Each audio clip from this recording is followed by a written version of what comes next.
Welcome back. Well, earlier in the show, we talked about congestion on the nation's waterways, really halting movement of product trying to make its way down major veins, being the water channels. But there was once a day when water was the only means of transportation. Andrew McCrae takes us back in this week's American Countryside. Before highways crisscrossed the nation, it was water that often allowed the best and quickest way to move people and freight long distances.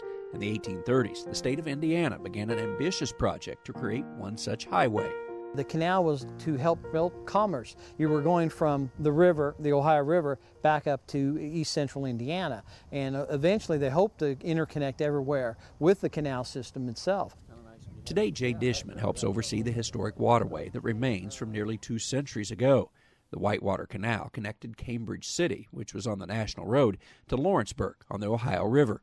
You were moving people, but you were trying to get commerce to go all the way through. The products here, mainly at the beginning, was lumber and stone. Now, a lot of people think, oh, well, it's crops and stuff like that.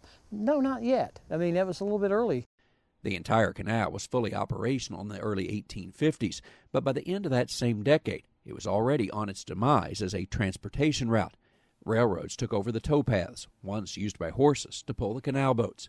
However, the water flowing down the canal remained a very important source of power. The grist mills were, and all the different mills that located all over, they were there originally because there was a way to, water power, a nice way of, using that power to build things.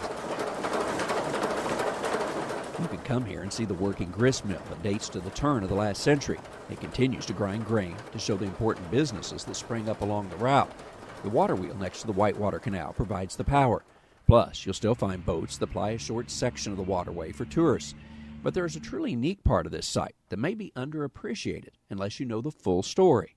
It essentially is a covered bridge, but it's a covered bridge that instead of having a roadbed and carrying foot traffic and vehicles and livestock animals, it actually carries a man-made body of water, the Whitewater Canal. Because the 76-mile-long Whitewater Canal drops almost 500 feet from beginning to end, it required 75 locks and several dams, and the unique covered canal bridge that spans the Duck Creek stream bed. Originally built in 1846, the water was recently removed for repairs that will allow the boats to cross it once again next year. When visitors consider the canal, grist mill, covered aqueduct, and more, they are impressed with the pioneering goals of the early residents of this state. And the fact that the state of Indiana, so early in its history, was engaged in that kind of development activity to boost commerce and attract people to live in the state, I think is pretty remarkable. The Whitewater Canal has been in existence for over 150 years, and although the purposes of it have changed over time, it is still a unique piece of history that brings people here today.